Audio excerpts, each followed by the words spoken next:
and welcome to the review of Champions. I am your host, Grandmaster. The hype, it was enormous. After the success of the Avengers, The Winter Soldier, The Guardians of the Galaxy, everyone and his mother was super excited to see Avengers Age of Ultron. But while the reviews were mostly favorable, the fan reaction wasn't as hot as expected. Was it a bad film? I don't think so. In fact, it's my most rewatched MCU film to date. It's so much fun to watch. But did the movie disappoint? Yes. It actually caused Josh Whedon to leave the franchise, never to return. He did go to another franchise, but we're not talking about that one. All actors returned for this movie. James Spader was cast as the villain. New heroes got introduced. It made well over $1 billion at the box office, and yet the fans still complained a bit. Why was that? And has time created a more favorable outlook on this film? Question that needs to be answered. And well, who better to do that than our champions? Let me introduce them to you. First up, we have Mr. Taylor. First, how are you, man? I'm excellent, thank you.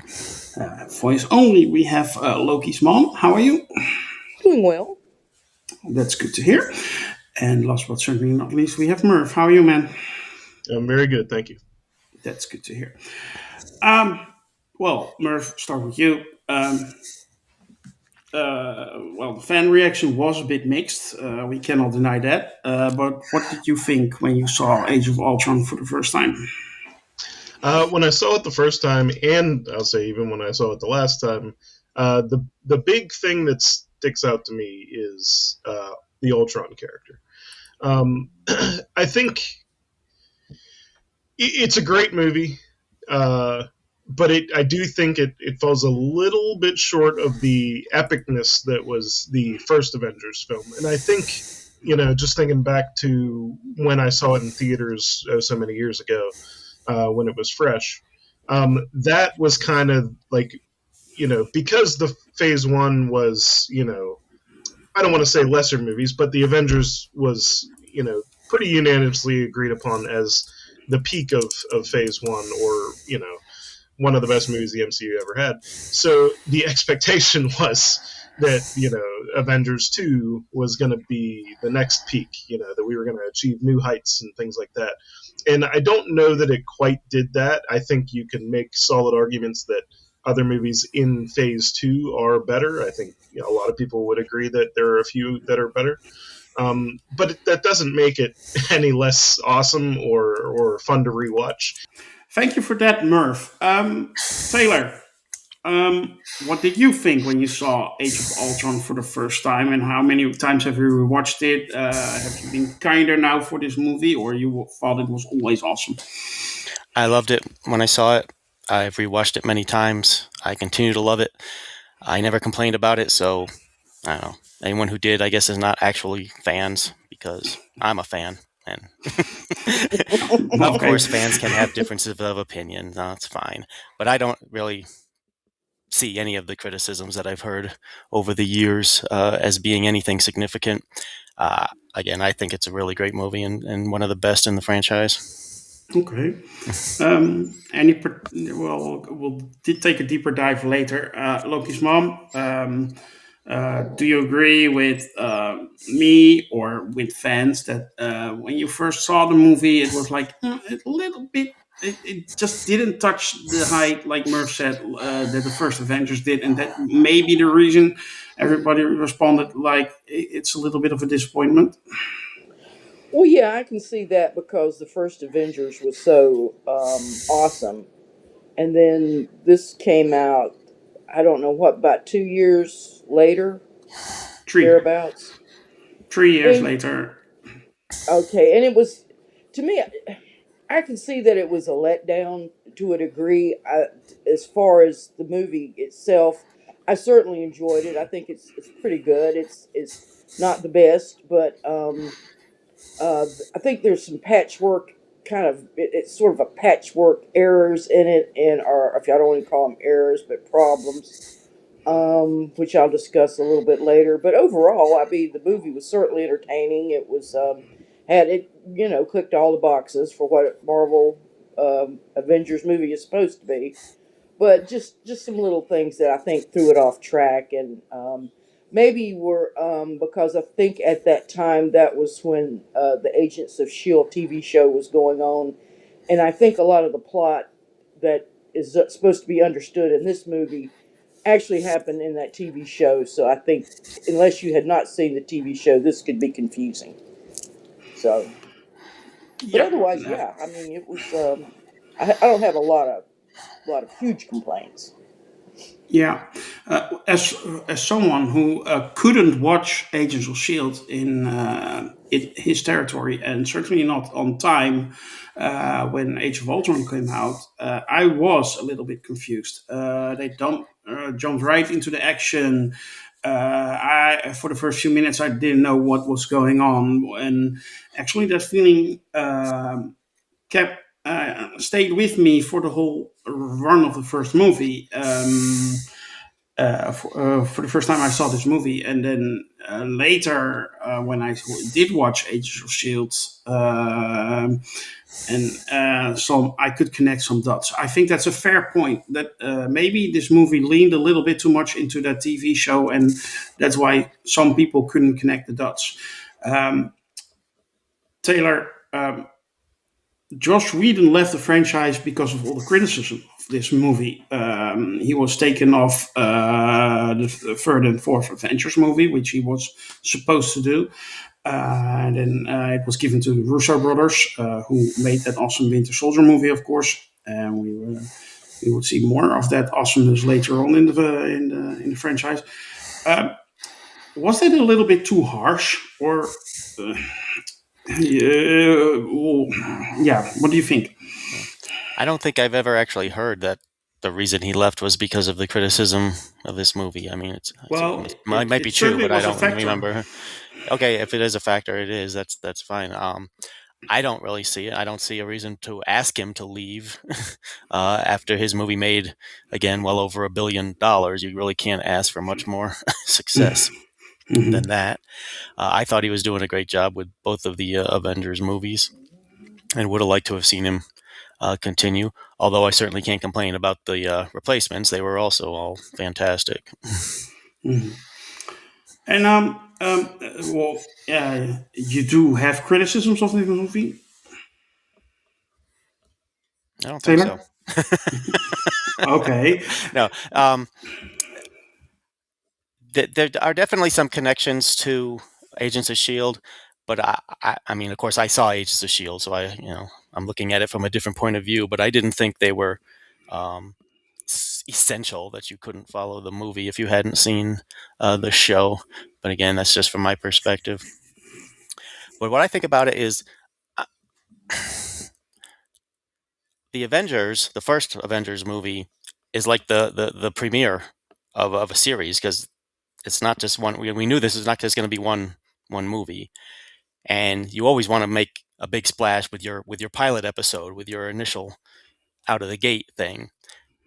The second one, I'm actually glad that they kind of fought the desire to go bigger.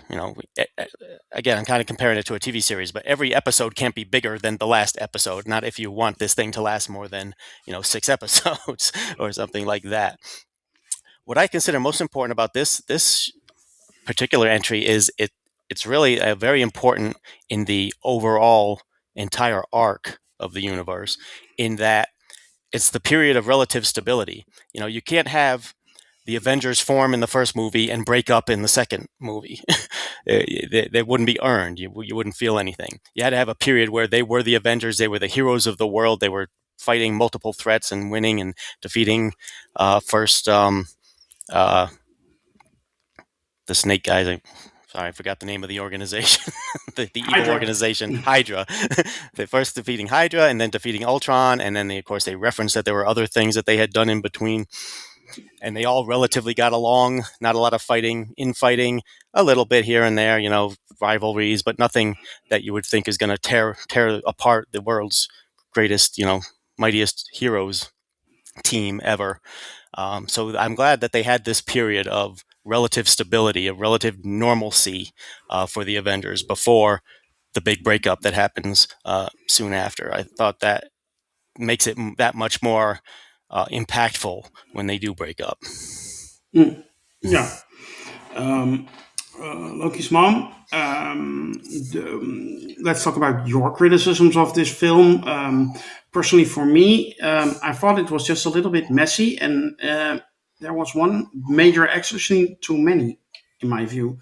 There was no point of rest, even though they did go on a group retreat on a farm somewhere in the US, but uh, there was no rest in this movie. It just went bam, bam, bam, bam, bam. Fighting in Sokovia, fighting in Wakanda, fighting in the Avengers building, fighting in Korea, fighting again in Sokovia. Um, it just kept going, and there was no rest for me. That was my major problem with it. What do you think? Um, well, yeah, I think there was a lot of added stuff to this. I think all the sequences where Wanda has enchanted the Avengers, and they're going into this. Um, I guess they're seeing the future or seeing a version of the future. I think all that was pretty unnecessary. I know it was done for foreshadowing because I think at this point that they had Kevin Feige and the whole crew had decided where they were going with this film. I mean,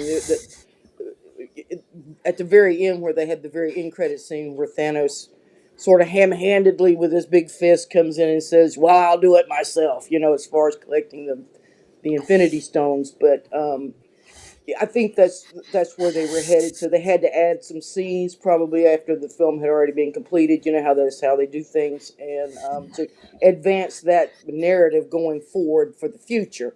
It didn't play a lot. I didn't think it really helped this film. One particular scene was where Thor goes to Professor Solving to why he has to go with him to go into this cave somewhere. I don't know where he's at. Some magical cave with a pool in it where he can recall so he can see more clearly or whatever. And then Professor Solving is carrying a box, and we don't know. We have no idea what that box is. I mean, I think it was just like stuff like that that just kind of like big splats, Otherwise, pretty picture.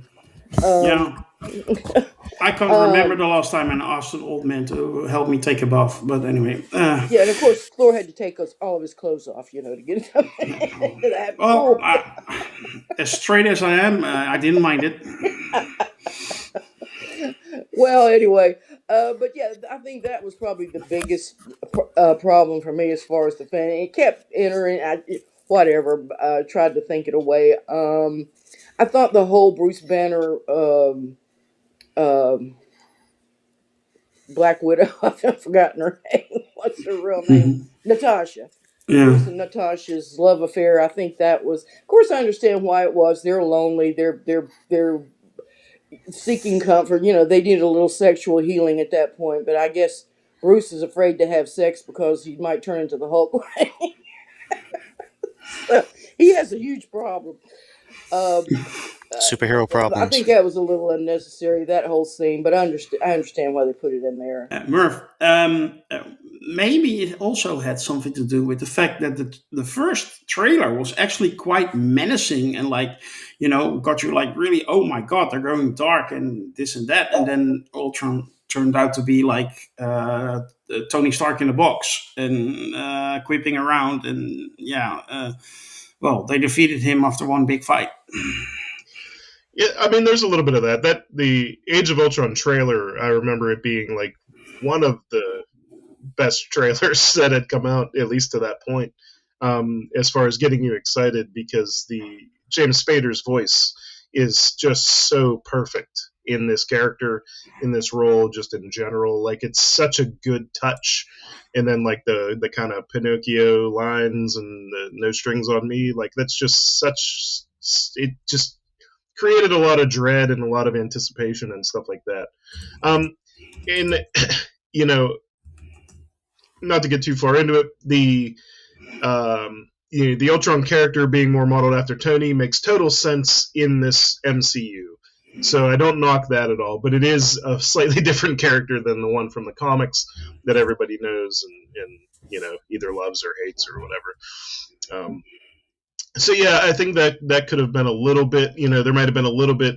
I personally love the quippiness of Ultron in this movie, but maybe that did undermine a little bit of the threat that he could have potentially presented.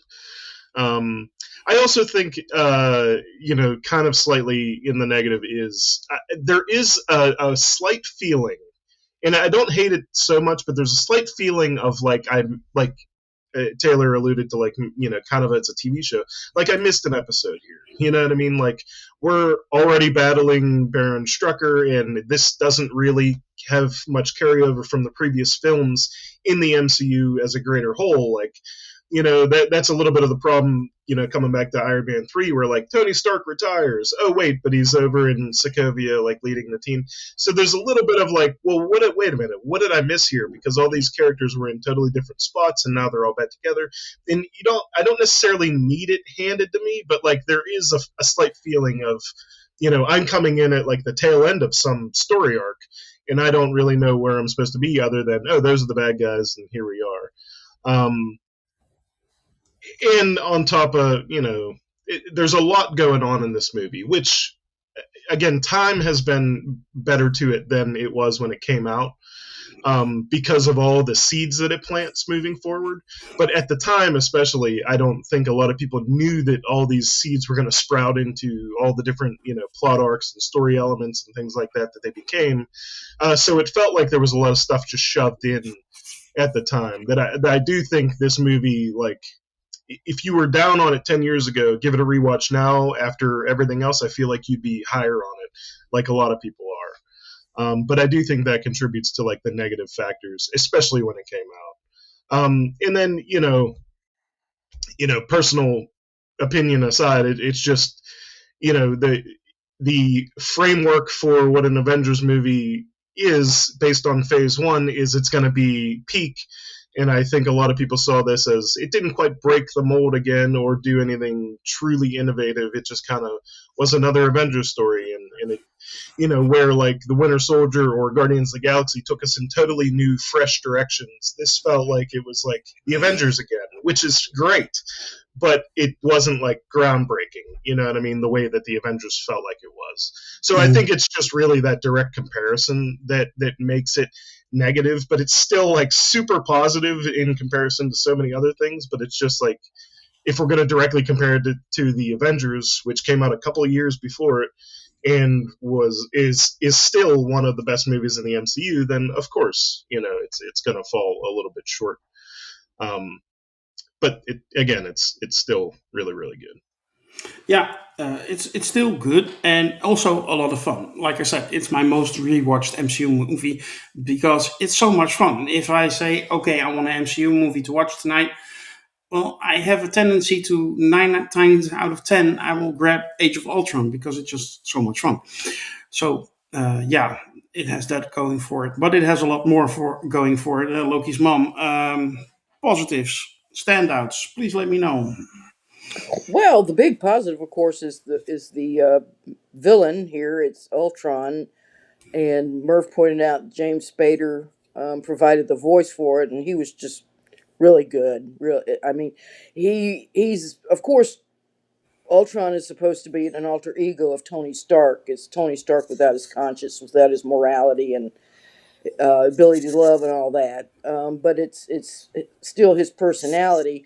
But Spader, but by using, and you would think you could use Robert Downey Jr. to do the voice of Ultron too, but no, they went with Spader, but Spader managed to capture Robert Downey Jr.'s cadence of, or Tony Stark's way of speaking, way of his jokes, his quips and whatnot. That came from Tony Stark. So I thought that was really well done. I didn't really like how the Ultron robot looked. I think they could have made it look a little bit, except in that first scene where he first appears and he's all bedraggled and bits and pieces, and that was really good. He looked really sinister and nasty and mean there, but a little bit later on, I think he looked less so.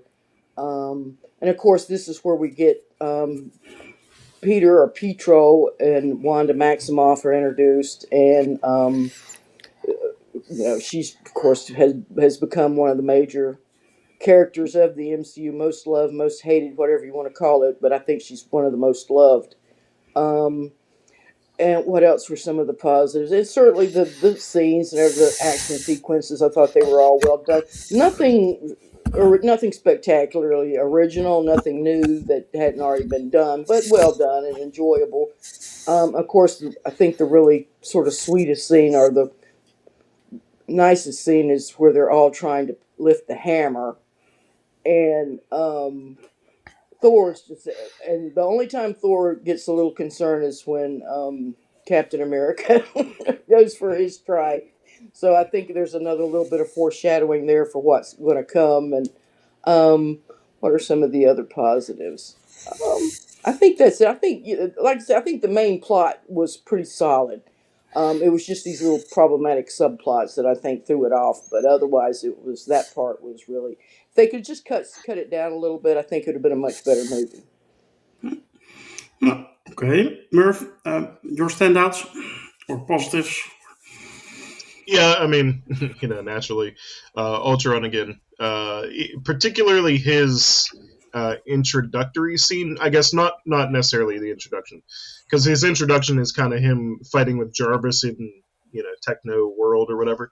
But when he comes up the elevator and the Avengers see him for the first time, and his rambling, train of thought that derails constantly into some other side thing, and that is so awesome to me. I could rewatch that scene over and over again and just be amused every single time. Just with the way he's speaking and the way his thought process is working at the time, you can actually almost hear him thinking about this as he's just about to talk about it. It's really cool. And then, as Lokismom said, the trying to lift the hammer, that was just a fun Avengers scene. Some other highlights: Claw as just as a minor villain. I don't think they throw enough actual minor villains in some of these movies just to spice it up. They don't all have to be nameless henchmen. We can actually throw there's so many characters to choose from that when any of these little Easter egg characters, especially when they're played by Andy Serkis, phenomenal casting there. But he's just a fun character, and he shows up again later on, and it creates this world that you can immerse yourself in. And you're like, oh, there's this low level henchman type villain who's nowhere near Ultron's power scale, but he's causing problems as a day of the week kind of thing. I really like the scenes with him in this. And one other one, the scene leading up to this, where Bruce Banner doesn't want to go into Hulk form, and Black Widow's like, we need him, pushes him down a thing, essentially betrays his trust in this moment. I love that isn't forgotten and just brushed aside, in that Hulk takes that and is just like, well, I gotta leave now. Sorry, I can't come back, because there's just so many emotions in that scene whenever he's flying the Quinjet away and he refuses to turn around and come back, no matter how much Black Widow wants him to in that moment or whatever. He's like, nope, it's too late. I'm too, I can't trust myself, and clearly I can't trust you people anymore, so I'm gonna go to Sakaar and fight in the gladiator tournament, or wherever he goes immediately after that. I want to make a point. Everyone should go to Sakaar. Yeah. It's a great place. Yes. But yeah, I'm not like most people. I thought that the Black Widow Hulk love storyline kind of felt like it came out of nowhere, and then it kind of doesn't go anywhere outside of this movie. But I did like that, I don't know, there's something savory about a tense parting of the ways that emotionally impacts both characters in some way. So I really like that scene as a send off to Hulk until we meet him again in Phase 3. So yeah, Taylor, there's one thing that bugs me. Maybe you can explain it to me. Why did they move from the Avengers Tower to the new facility upstate? What was the reason? Property taxes. Okay, yeah, fair enough. Fair enough. But anyway, Maybe I think they needed more space. That's all I can say. yeah, Is the they need team more got space. bigger. No parking. There's no parking in the city. Yeah, and well, it helps to set up your base in what used to be or still is a car dealership. I think Yeah, in exactly. real life, if you need parking space. But anyway, enough joking around. Let's have your positive standouts. Whatever you can rant about this movie, how much you love it. Yeah. In addition to all the stuff that's already been said, uh, the opening action scene was spectacular. The fight with Hydra, just terrific. The party scene, not just the attempts to lift the hammer, but the whole party scene was just great. It was just the camaraderie, the friendship, sharing it with other people. They had all they had Stan Lee playing a veteran and a bunch of other veterans there. Those are Captain America's people, veterans from World War II. So it was just a great scene. The introduction of really two characters that become extremely important, and that's Wanda and Vision. The introduction of Vision was terrific.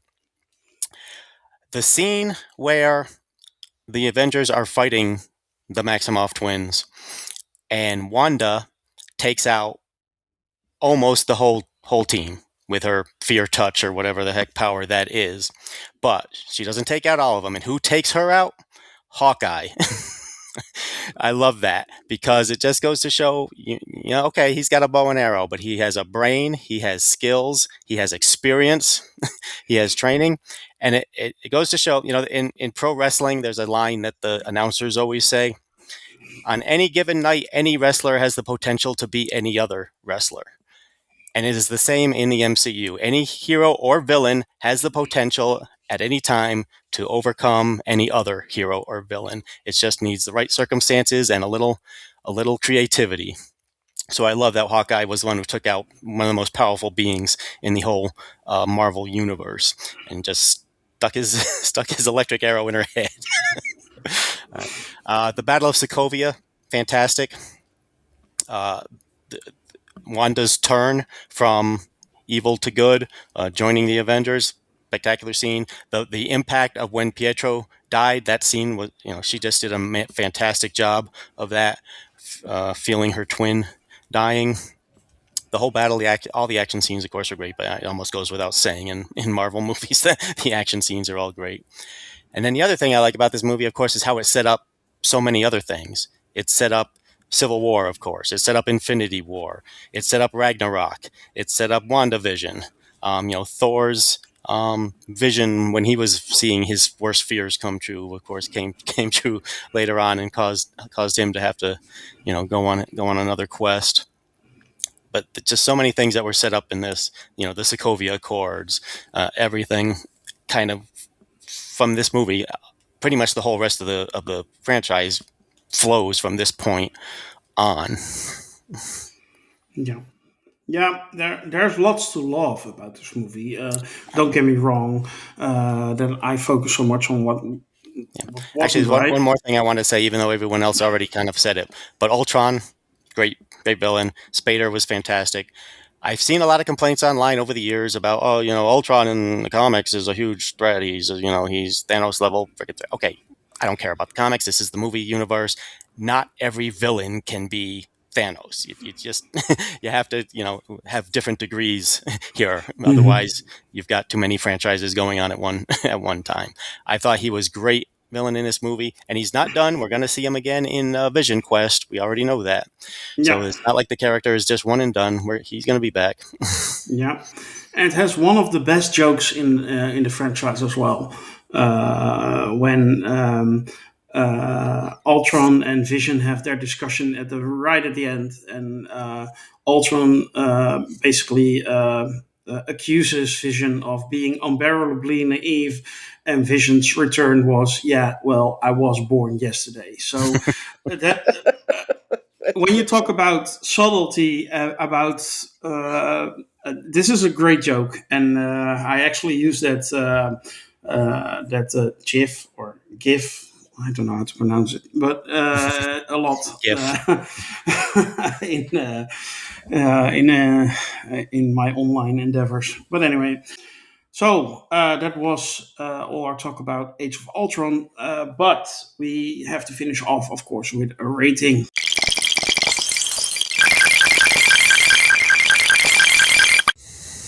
So, Taylor, can I have your number for Age of Avengers: Age of Ultron? Tough call. 10 out of 10. 10 out of 10. Okay. Merv, your number? I'm gonna go 8.5 out of 10 because of some of the faults that we said, and I don't think it's probably 3 out of 6 in the Phase 2 for me, behind the ones I mentioned earlier, Guardians of the Galaxy and Winter Soldier. But it's still an Avengers movie, and all of them are great. So um, yeah, 8.5 out of 10. Okay. Loki's mom? Well, despite the negatives, there were enough positives that I'm going to give this one eight little flying robots. 8 little flying robots. Yeah, I'm gonna agree with you, Loki's mom. I'm also gonna go 8 out of 10. Um, well, that's enough talk about Age of Ultron. But while we have done that, we're not quite done with Marvel yet. Because Marvel Studios and Sony Pictures, of course, they gave us a full trailer for Spider Man Brand New Day this week. So it's time for trailer talk.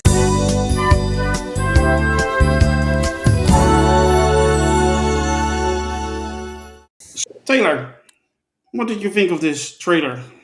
Are you more excited for Spider Man Brand New Day than you were before? Or was that not possible? I didn't think it was possible, but it was. I am more excited for it than I was. I've only seen the trailer once. Excuse me. I've seen it twice. I had intended to only see it once. I wasn't going to go back and rewatch it because I don't like over analyzing trailers and picking them apart, because a lot of times scenes are not even in the movies that are in the trailers, and they're edited in such a way and put out of order and everything, so you really can't get anything from them other than a tone and a little bit of excitement here and there. So I didn't intend to see it twice, but I went to the movies this morning and they showed it before the movie I was going to see, so I got to see it on a big screen, as well as having seen it on YouTube. I think it's a great trailer. Uh, some of the shots, the cinematography, the visuals look amazing. That shot of his eye inside the mask was Mhm. spectacular. I couldn't believe that. Yeah, and The actually, there actions, were people complaining about that shot, huh? yeah, But people and complain about everything. yeah. Well, another thing that people are complaining about is, well, MJ and Ned shouldn't be in this. That we should move on from that. Okay, well, first of all, if they weren't in it, a whole bunch of people would be complaining that they're not in it. But it doesn't matter either way. That's not going to determine whether or not it's a good movie. It could be a good or a bad movie with them or without them. Either way, all right. That's whether they're in it or not is not going to determine whether or not it's a good or a bad movie. So it's a kind of, to me, it's kind of pointless thing to complain about. The action scenes all look great. It looks like, I mean, we got ninjas. I mean, come on, Spider-Man and ninjas. Is there a better, more perfect formula for a movie than Spider-Man and ninjas and Scorpion? It had everything I had. It just looks great to me. Obviously, a whole bunch of stuff going on. We got Punisher. Some of those action scenes that we saw snippets of. I hope the whole thing and much longer versions of them are in the movie, because they look really spectacular. That whatever it was, battle on the street with the armored vehicle and Frank Castle and everything going on. I want to see what started that and where that goes. But I'm super excited about it. Yeah, 4 more months, then it's there. Loki's mom. What did you think of this trailer? Well, I've never been that huge of a Spider-Man fan. I've always watched him and kept up with the story. But I think it was because he was set in a teenage world. It kind of, didn't speak to me. However, I have never been more stoked to see a Spider-Man movie than after seeing this trailer, Mm. because it really is well done. I think Taylor hit all the right spots. The eye. in that mask. Now, as I see it, in my opinion, this is telling us who the next leader of the Avengers is going to be, and it's going to be Spider-Man Peter Parker. Why? Because he's going to go up against, in the next couple of years, a different version of Tony Stark. So I think that's going to be very interesting to see. It's going to be a complex mix of the characters of that Peter Parker. He has to rebirth himself, just like almost. It kind of harkens back. There was like a line in there. I can't remember exactly, but it was like reborn, like uh, the other one, Daredevil. I get Daredevil and Spider Man mixed up. I don't know why. Anyway, that I think that was what that they're telling us there. Yeah, I mean Frank Castle is going to be in this movie, so I'm there already. Um, yeah, really looking forward to it. Yeah, me too. One thing that I did miss in this trailer, to Merv, was Sadie Sink. I think there was a shot from her from the back of her, but she wasn't in the trailer, and she's in the movie. Yeah, I think they're doing a pretty good job of keeping some things close to the vest still, which I appreciate because I don't want to know everything about the movie coming in. But it's really nice to see a lot of nuggets. Yeah, but I've seen people say that like there's a character in a hood and a jacket that's probably her, and there's some allusions to some mind control going on, so that's potentially the Jean Grey character. I don't know if any of that's confirmed, if that's who she's playing. I'm not even sure yet. But I'm fine. Sadie Sink's great. So no matter who she is in this movie, she's going to probably knock it out of the park. I'm probably going to love the character, and she's going to do a great job. Where she fits in the whole thing, where any character fits in this whole thing, obviously it seems like we're leaning towards, Peter longing for his friends again, and then dealing with a lot of emotional turmoil, which if you've seen the Tobey Maguire Spider-Man 2, I feel like it might go down some of those same paths of like, I can't balance all these things, and angsty, even mentioned it in No Way Home, like it's like angsty, anxiety-ridden trauma or whatever. But I'm really excited to see it, and kind of harkening back to what we were talking about during the Age of Ultron review. There are a lot of low-level characters in this. In the trailer, we even see the character Boomerang, who I don't even know, but the fact that it's a named character, I love it. The character Tarantula. I know Tombstone's in this, who I'm a big fan of, and I'm curious to see how much he's in this movie. You see the Hand, and we know that Daredevil's supposed to make an appearance, and obviously Daredevil and Spider-Man kind of share some of the same territory, it seems like. I'm not overly familiar with neighborhoods in New York, but I'd imagine there's some overlap between villains crossing Manhattan and Hell's Kitchen and Queens and wherever these guys call their territory. But the fact that we see Punisher in the trailer, it all is so fun already, and I just can't wait to see how it all ties together and what it means for particularly this Peter Parker moving forward. This is his fourth movie, and he's been in like 6 or 7 of them already. So, there still feels like there's so much more room to grow for this character, and I'm really excited to see it. Spider-Man is one of the most popular characters ever, so they could, as long as Tom Holland was willing to do the role, I feel like he's going to stay in this part, and they can keep making awesome films. Yeah. Thank you for that. Well, that discussion about the Spider-Man trailer, the trailer for Spider-Man Brand New Day, I should say, will end our discussion today. And I have nothing left to do than to make sure you like and share this video. Subscribe to our channel. And if you want to join us, you can join our conversation on cigar.freeforms.net. Just click on the link in the description. Next time, we will talk about a much smaller film in the MCU. But before we do, you can also find a brand new Star Trek Project episode on the channel now as well. And more MCU content is on the way, with a new review series for Daredevil Born Again, and Star Wars content as well, with a review series for Maul Shadow Lord. Lots to look forward to. So to that and join us by clicking on subscribe. For now, I wish you all to be safe and be well.